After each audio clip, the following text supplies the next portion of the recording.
So we were at separability of Gaussian filters, right? We discussed about this part.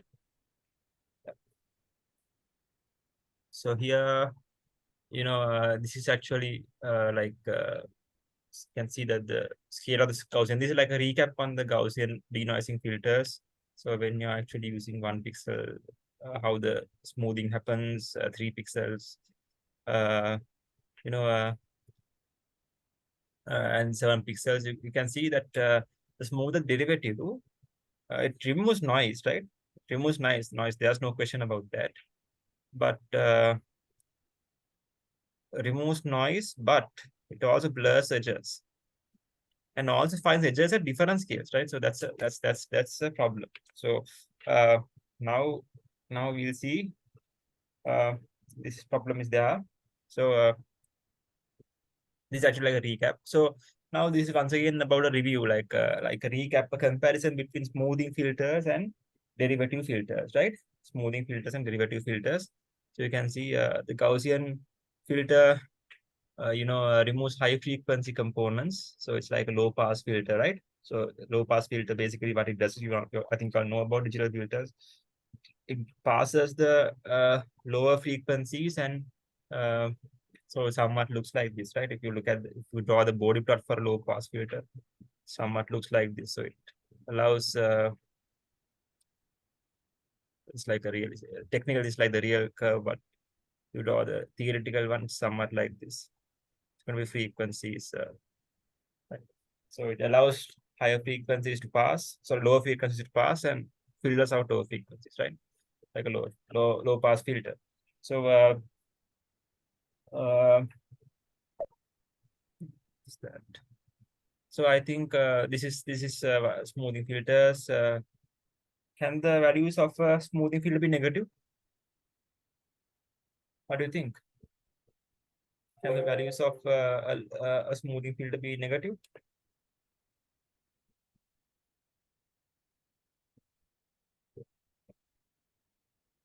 Mm, well, no, right? No. Why? Why? Why? No. No. Why? So it's a square term, right? It's a square term. Square term. So it will be like, so basically a Gaussian filter, a normal Gaussian filter. So it will be x squared plus y squared over 2 sigma squared. So can this ever be negative? Huh? Can this ever be negative? No, right? So always greater than equal to 0. So it can't be. Okay. Uh, so what should this value sum to? Well, it should sum to 1, right? It should sum to 1. So yeah, constant regions are not affected by the filter, only on constant areas. And you can say basically, this is actually this this this might not be the case. This might not always be 1. So what we do is we actually normalize this by dividing by the sum, and then it will be 1, right? I think you all have done the Gaussian kernel. They're not going to waste time on Gaussian filter because this is not about smoothing filters. So derivative filters. So we are talking about derivatives of Gaussians, right? Uh, so can the values of the derivative filter uh, can the values of the derivative filter be uh,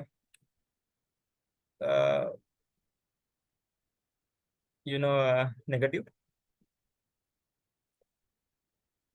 Can the values of a derivative filter be negative? Can it? Yes, right, definitely yes. Definitely yes. Why? It can be something like this, no? The regularization of the derivative field is something like this, right? Can be negative. What should the value sum to? 0, right? So no response, constant radius. And right.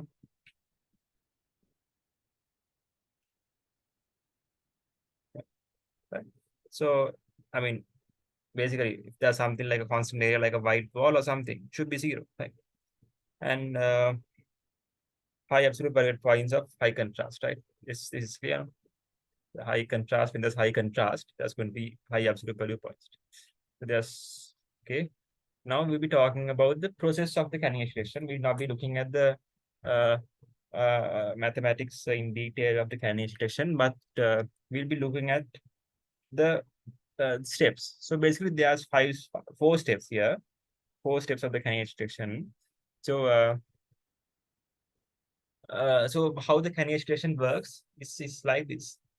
So first, so when you use the Cannier-Schlichten function of OpenCV directly without any you know this thing, without any like pre-processing, or by any chance, if you're not going to like use the Cannier-Schlichten function without, I mean, if you're not going to implement it step by step, you're just going to use the inbuilt OpenCV function. All these four steps are going to happen uh, simultaneously, right? So first you filter out the image uh, with the derivative of the Gaussian. So we talked about the derivative of the Gaussian. What it will do, it will basically uh, do the convolution operation with the Gaussian.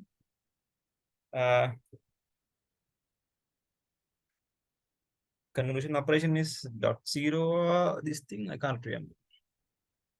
An operation is it's dot star no star. So yeah, star, and with the Gaussian. So this is also possible, right? You get the Gaussian derivative of the Gaussian, and convolve this with the image. This saves us one step, right? You imagine you had to get the Gaussian separately, differentiate the image separately, and then convolution operation. Those are three steps. Those three steps are broken down, I mean, compressed into two. Sorry. So, sorry. You don't have to, give me a second. Give me a second.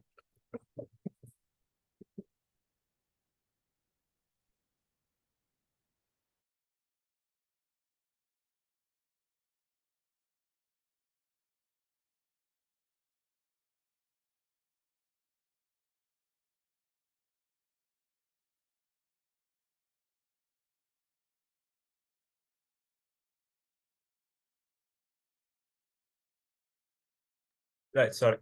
So you don't have to get the, so initially what we discussed was we get the image, then we do the,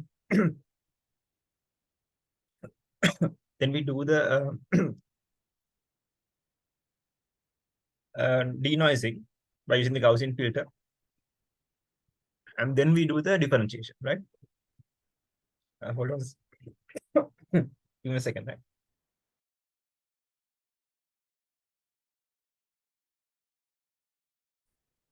Okay, so I was talking about the Cannier-Schlichten.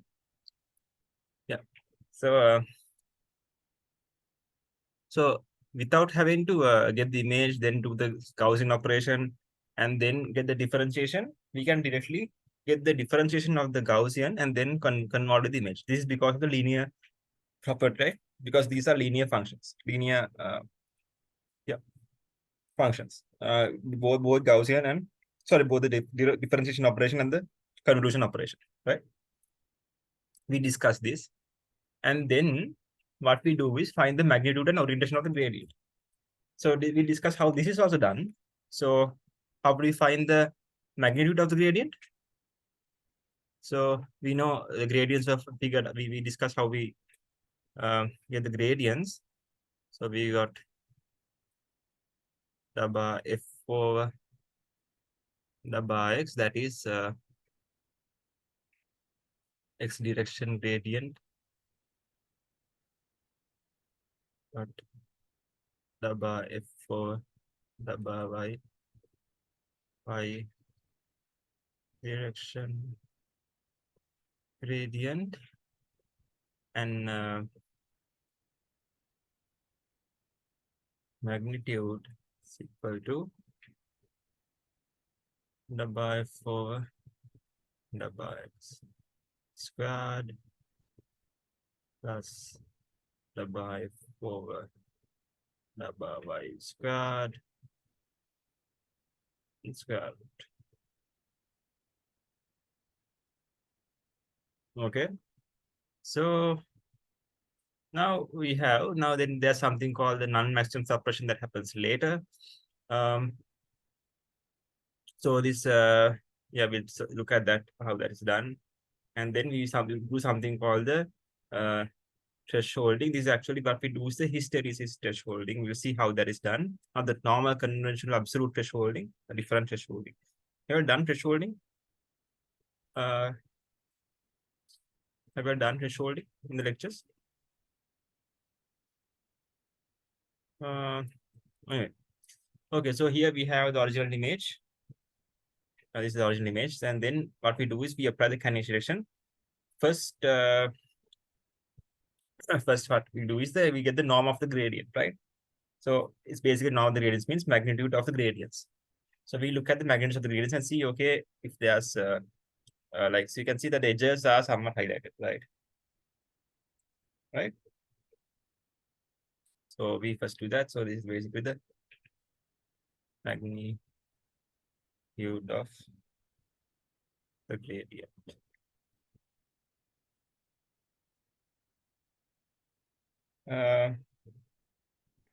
Now, next step we do the thresholding, and you can see some small edges. Like, see, you can see these areas. These areas are somewhat gone, right? Due to thresholding, some areas gone because these are not very so this the gradients, the intensity of the transition, the intensity of the transition is actually given by the magnitude of this gradient, right? So when you like you can see these small edges over here, not very prominent edges, uh, edges that are not that prominent, have very low intensities. Even though it's white, it's very sort of like a very gray level intensity. See, and but when we do the thresholding operation, thresholding, what we do is we say, okay, particular range of intensities. We say, okay, beyond this point you go to 1, 255. Beyond this point you go to 0. So sometimes these areas, gray areas, these edges, sometimes may fall in this area, will just be pulled down to 0, right? And prominent edges like these, which actually might be above this thresholding value, will go up, right? So that's what happens, right? So now thresholding is being done. Then what we do is, now you can see how can we turn these thick regions of the gradient into curves, right? So for that, we do something called the non-maximum suppression, which you can see it is done here. So so this is actually the gradient magnitude, right? This is the gradient magnitude. Um,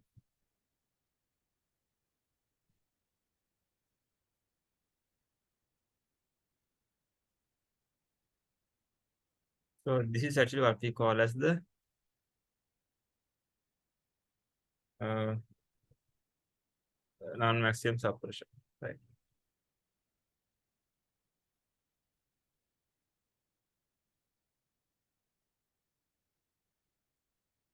So non-maximum suppression, what it will do is uh, it will try to, so you can see there's a big transition here. See this transition over here. Yeah, right? There's this width, right? This width over here. This is what we try to get rid of, right? So the non-maximum suppression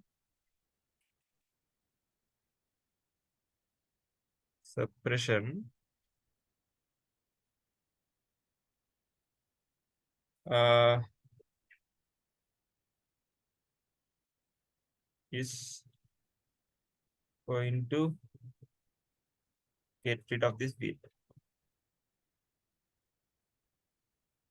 Now, how this is done is a separate topic. However, there's one slide explaining how this is done, right? So, so basically what we do is we take an edge, right? We take an edge. So I will just simply explain. This is not important. This is a bit advanced, not that advanced, like uh, not that important power topic. So there's this edge, right? So there's an edge here. So this edge has a width, right? This edge has a width. So uh, this edge has a width here, right? So what we do is we usually simply, in very simple terms, uh, we take the middle of this particular line, this middle part, and we take that as a maximum. So it's like, say, like there's a mountain. We try to localize the entire mountain by uh, by the peak, right? Instead of this entire mountain being going through, we suppress that into this, right? We suppress this, right? That's the whole idea, right? How this is done is a bit different case, but that's the whole idea. We try to suppress this entire width into one small this thing. So our edges will be much more smaller, right? So this is thinning, right? So you can see the edges earlier, wider edges have after non-maximum suppression has got thinner. Okay. So you can see here, right? This is before non-maximum suppression. So I will write, I think if I write here, before and after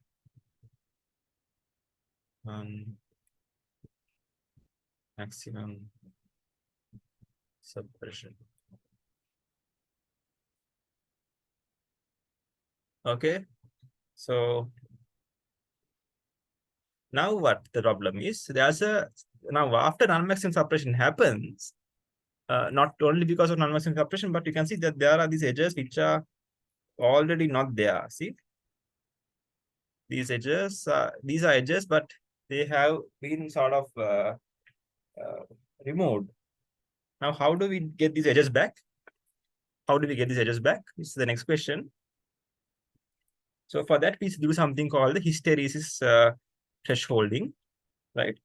Uh, so this, but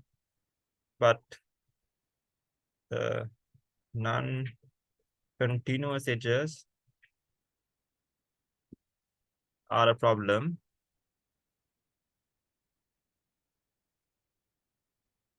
Now to fix this issue, what we do is we use something called the hysteresis thresholding. Okay, this has been a problem.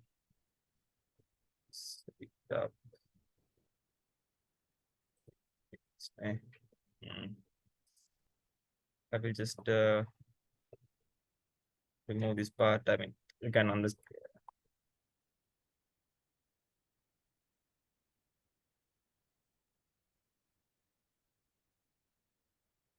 Why is that? Have I sketched this in Zoom?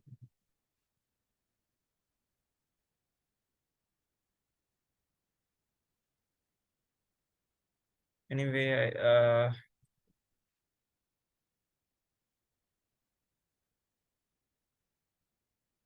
sure what's wrong.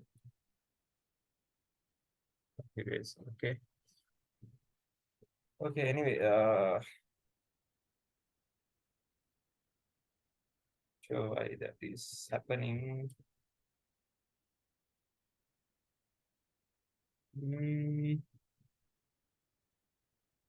Anyway, it's fine. I just leave it there. Okay. So hysteresis thresholding. So it's basically what happens is so initially what we do is operation is something like this. We start the edge at a strong curve, right?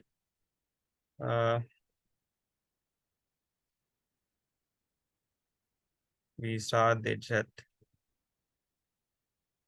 at a strong curve. So strong, more than a strong, it's like not more than a curve, it's like a strong gradient, right? So it's like the intensity is quite high. Then what we do is, so if the weak one here, now we start moving like this. Okay, we start here, then we start moving like this, right? And then we come across a weak curve, right? And then we look if this particular weak curve here is higher or lower than the threshold that we do. So we come across leakage. If higher than threshold, we continue, right?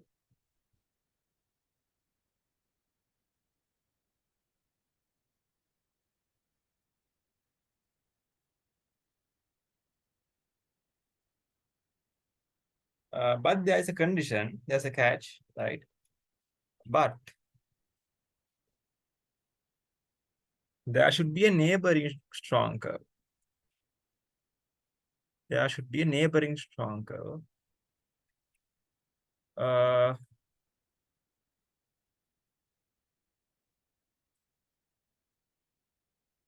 Which is there here, right? So we start move along. Condition 3 met. So then what we do is, as the fourth step, what we do is we connect the line, right? Connect the edges, or like more like strength, right? This is somewhat like strength after that. What about this one? Okay, we continue like this. We again find out uh, line, weak line.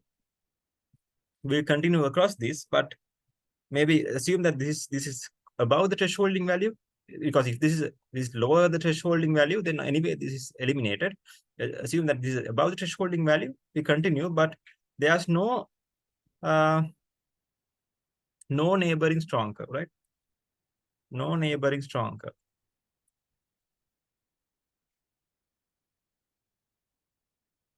So this entire line is eliminated, right? Hope hysteresis threshold is understood, right? I think you all have done general thresholding, absolute thresholding. This is how hysteresis thresholding is done. Okay. So you can see how this is done. High threshold, strong edges, low threshold, weak edges, hysteresis threshold. You can see here's much more detail, right? Much more detail. Much more edges are captured, right? So you can use a high threshold. When you use a high threshold,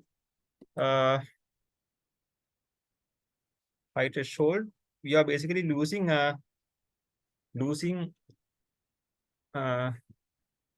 important information. But if you use low thresholding, you are capturing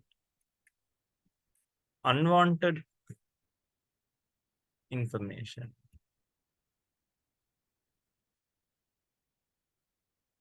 This is actually mostly optimal. Okay.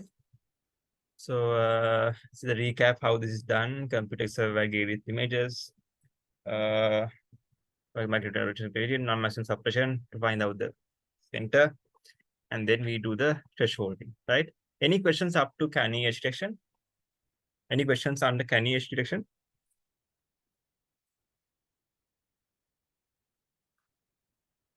Any issues? I hope there's not, right? In that case, canny edge detection is done, right? So you can see there are some examples. So you can go through them. You can read them if you want.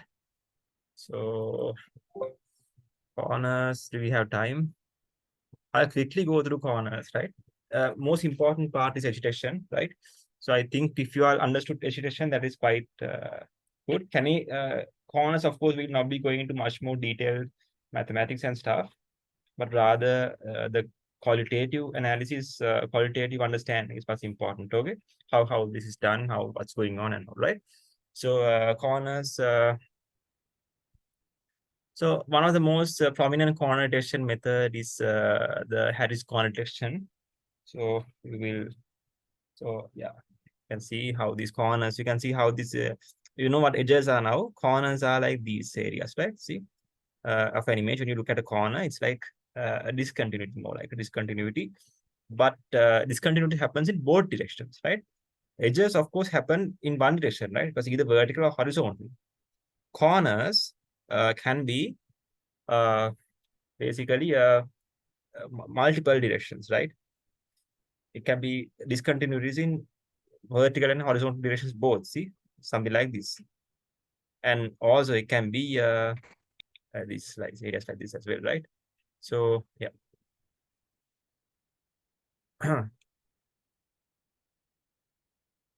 Yes, so now if we go further, so motivation, uh, the motivation is, so we have two images like this. How do we combine them together? It's one that concerning problem. How do we combine these two images together? So in that case, we call this panorama stitching. So so what we want to do is, basically you extract features of these images, certain features, and then we try to match these features together, right? Like this, right? That's what we do in panorama stitching, right? So in this case, we have to identify exact features, right? I mean, so these features in both these cases, you can see this feature corresponds to this feature, right? This feature corresponds to this feature. So it's like two angles, two orientations, 2 points of views, but the exact same features, right? So, and by looking at these features and matching them and aligning them, you can basically see, you can stitch the two images together. See, two distinct features have been stitched together, right? So characteristics of good features, you can read them. Repeatability, salience is basically that each feature has to be distinctive, and also so, and at the same time compactness and uh, so yeah, and efficiency. So these corners need to be repeatable, right? So basically, if you find one corner in one image, that corner has to be there in the other image too, right? Right. So yeah, these corners has to be there in the other image too. If not, this is not a good feature. That's what we call repeatability, right? Yeah.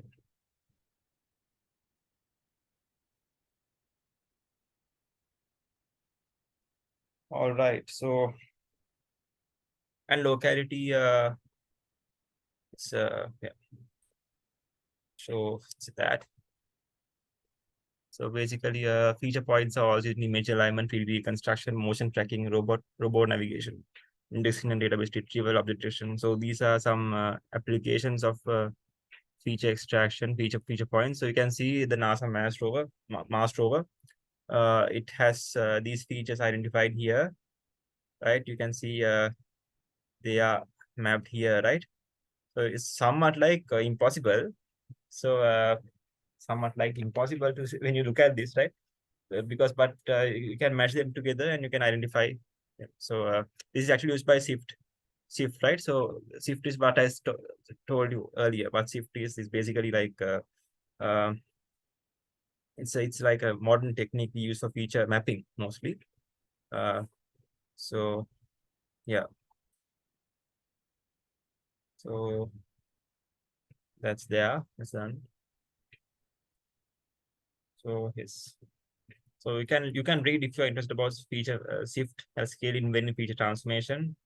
Uh, so basically think of Sift as a way for computers to see distinct parts of images that are unique and then can be easily recognized. So these are like distinct parts of the images that can be easily recognizable. something like, edges and mostly corners rather than edges or other significant points, or we call them blobs, right? Uh, so these features are somewhat like landmarks in an image. So how SIFT works is that it detects these features uh, and actually describes them in a way that it's not affected by the changes in the scale, rotation, and lighting. Now you can see here the scale, rotation, and lighting is somewhat different, but these features are the same, right? So they try to map, right? So basically happens in like mainly 4 or 5 steps. Basically, it first detects the spatial points like this, and then describes the point uh, by looking at the patterns, brightness, darkness around all these things. And then you look at the scale, rotation, invariance, scale and rotation invariance, right? So basically, it's like it's like an intelligent tool which actually looks at the orientation and the scale, because some of the scale might be different, right? Here, this might be large compared to this, and the orientation might be different. This must be rotated compared to this. So it identifies if there's any orientation or magnitude changes, orientation or scale changes, and then it matches the points, and then recognize the object, right? That's the whole process of SIFT. Okay, so that's an important thing. Uh, so you can see basic idea of corner detection. So here, so we say this is a flat region and no change in all directions, right? You move this around, you have this small rectangle. So little movements in so this is basically bright and dark, right? So little movements in this inside this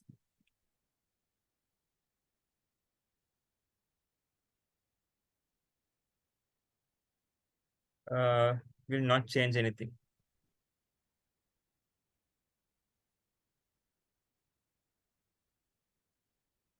Edge, of course, no change along this direction, right? But corner, you can see significant change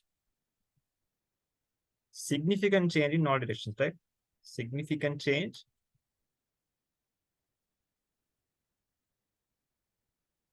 So now if you understood edges earlier, corner should be the same thing, just that edges, of course, one, if you take the derivative, uh, it will be generally like there might be changes in the other direction, but at an edge, at one edge. So in this case, there are two edges. If you like move it, in this case, there are two edges, right? But at a given time, uh, the change will be in one direction. But in this case, there will be significant changes in all directions at a given time, right? That's a corner. It's the definition. So this, of course, is the mathematical representation of this. I don't think we have time for this. We have just 5 minutes left of the meeting. Anyway, I think I have gone beyond the time as well. It's 10:30. So I will share the slides with you. Mostly pay attention to the edges, right? Feature extractions, the most important part is going to be the edges, but you can go through the uh, corners as well. So you can see how this is done. You can see that there's multiple changes in multiple directions. This first order Taylor approximation, the proof, so you don't have to worry. Just forget about this, how this is done, and you get the eigenvalues of this second moment of matrix, second moment matrix, and you get the second moment matrix. And then you get the gradients, and you got this ellipse, uh, and then you get the eigenvalues lambda 1, lambda 2, and then you compare these eigenvalues. So basically, for this particular, you basically do this operation for this image, right? Whole idea is this: you do this inter operation for this image, and you get the second moment matrix. And the second moment matrix, what you do is you get the eigenvalues, and you look at these eigenvalues lambda 1 and lambda 2 position. Is lambda 2 is greater than lambda 1, that's an edge. Is lambda 1 is greater than lambda 2, that's an edge, right? So this condition is an edge. But for a corner, uh, lambda 1 and lambda 2 uh, somewhat like right. So yeah, we are running out of time for this. This will end in 3 minutes. So that's the whole idea. So if you basically you get the image, get the matrix, compare these two, and if that's the case, it's a yeah, it's a con. Okay. So Harris Tape, you can see the different lighting conditions, different orientations, but it somehow managed to detect edges, right? So these are the steps of the Harris corner. You can go through them. So we have 2 minutes. Any questions? Don't worry much about them, right? Blobs, of course, it's out of the syllabus. These corners also is somewhat for mostly for your knowledge, but mostly focus on if you have a general idea how this is done, that's it, right? Any questions before we wind up? Did you understand what we did? I mean, generally, how this operation is done? Is it clear? Mostly edges.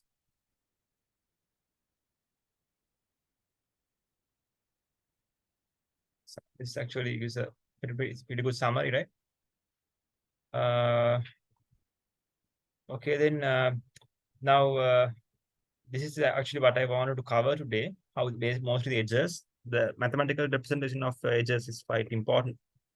How the steps are, about the steps we have to do, right? We find the intensity of the image function, intensity function with the derivative, and then we look at the edges. Then if there's noise, that's going to be a problem. We do the denoising. Then we do the Gaussian Laplace, the derivative of the Gaussian, and then convolution operation with the image. Those things are the important points. If you all know these things and if you all know how to apply them, that's quite good, right? I hope that the lab will cover these areas as well to some extent. At least the edge detection, canning detection maybe. And it's better if you can do some Harris quantitation as well. I'm not sure what the lab is doing. How the lab is done. So, any questions? It's 1 minute more before this ends the meeting.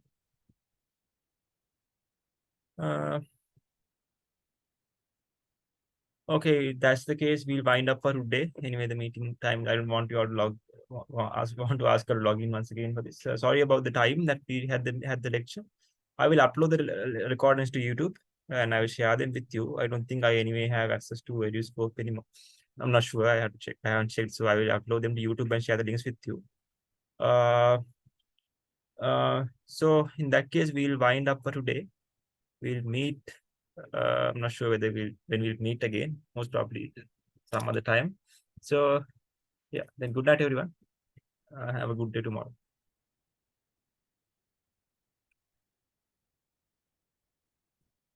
Yeah, thank you.